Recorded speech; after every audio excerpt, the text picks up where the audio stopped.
वे वे बुद्ध ही तो थे, वे बुद्ध ही तो थे।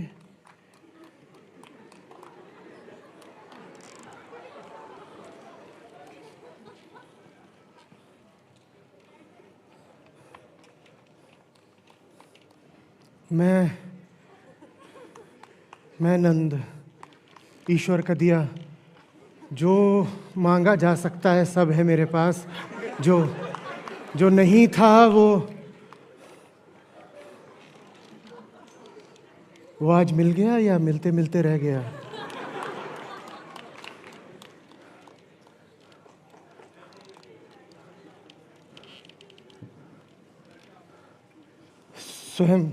स्वयं बुद्ध मेरे द्वार आए। मैं हाथ जोड़े उनसे प्रार्थना ही करता रह गया और वो मुड़ करके वापस चले गए। ये क्या हुआ है आज? इसे अपना हो भाग्य मानूं या परम दुर्भाग्य? मोहिनी, मुझे किसी कार्यवश थोड़ा जाना होगा। दूसरे पैर गया था।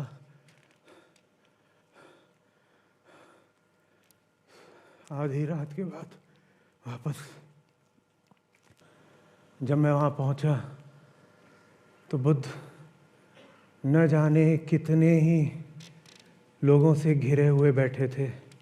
जब वापस आने लगा तो पीछे से उनकी वही शांत गंभीर आवाज आई। मैं मुड़ा, जैसे स्वर्ग मिल गया मुझे उनके मध्य बैठने का मौका मिला। और बुद्ध, दीक्षा के लिए मैं न जाने क्या उठा मेरे भीतर। मैंने दृढ़ता से रोक दिया उनको। मैं नहीं, और रोक दिया मैंने उनको तो वहां उपस्थित सारे भिक्षुओं ने मुझ पर कामनाग्रस्त होने का आरोप लगाया। बोले, तुम पर धन, मद, यौवन और स्त्री का ज्वर चढ़ा है, इसलिए तुम बुद्ध के समीप होकर भी दीक्षा नहीं स्वीकार कर रहे। मैं चुप रहा। मेरी चुप्पी को देखकर इस बार स्वयं तथागत बुद्ध उठे और उन्होंने अपना भिक्षा पात्र मेरे हाथों में रखना चाहा। मैं किंग कर्तव्य विमूढ़ खड़ा था। हे ईश्वर, मुझे किस परीक्षा में डाल दिया? वो मेरे सामने, स्वयं तथागत बुद्ध मेरे सामने अपना ही भिक्षा पात्र लेकर खड़े थे और मेरे हाथ उसे ग्रहण करने के लिए उठे ही नहीं। जैसे उनकी आंखें मैंने पत्थर देखी थी, मैं भी पत्थर हो गया। आग सी उठी मेरे भीतर और फिर बिना उन्हें प्रणाम किए यकायक मैं मुड़कर तेजी से बाहर की ओर निकल गया।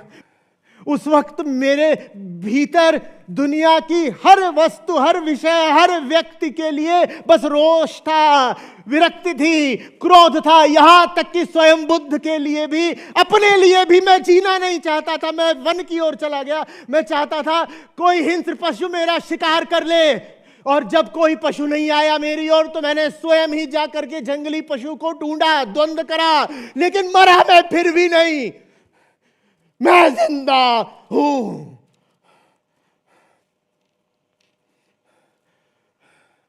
और मैं लौट कर आया हूं अपनी पुरानी दुनिया में, बुद्ध को छोड़ करके। मोहिनी,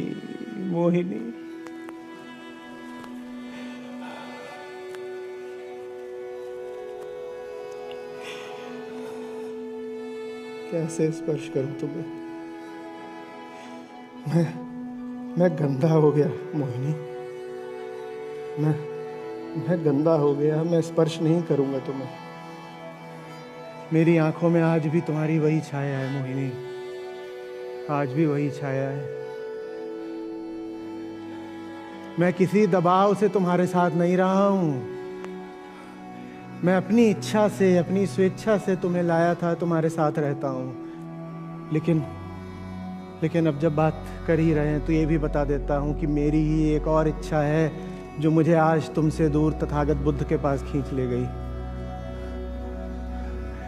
नहीं सहा जाएगा तुमसे जब मैं तुम्हें बताऊंगा कि मैं वो टूटा हुआ नक्षत्र हूं जिसका कोई ध्रुव, कोई कक्षा, कोई दिशा नहीं है। बुद्धं शरणं गच्छामि, धम्मं शरणं गच्छामि। नहीं नहीं, कहीं नहीं जाऊंगा मैं, कहीं नहीं जाऊंगा मैं, कहीं नहीं जाऊंगा। यहीं जीऊंगा ये आधा अधूरा, फटा फटा, चिथड़ा जीवन। क्योंकि ना मैं इधर का हूं, ना मैं उधर का हूं, ना मैं इधर का हूं, ना मैं उधर का हूं। क्यों ना मैं यहां का हूं, ना वहां का हूं? क्यों?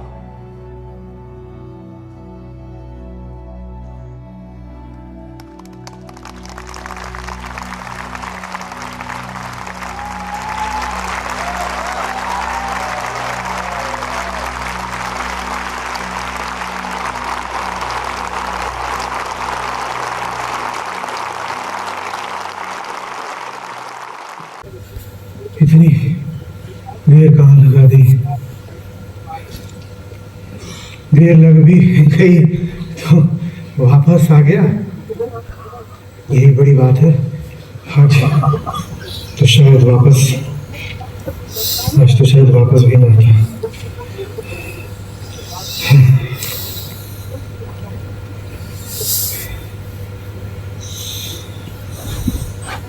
जब मैं वहां पहुंचा तो बुद्ध न जाने कितने ही लोगों से घिरे हुए बैठे थे। कैसी शांत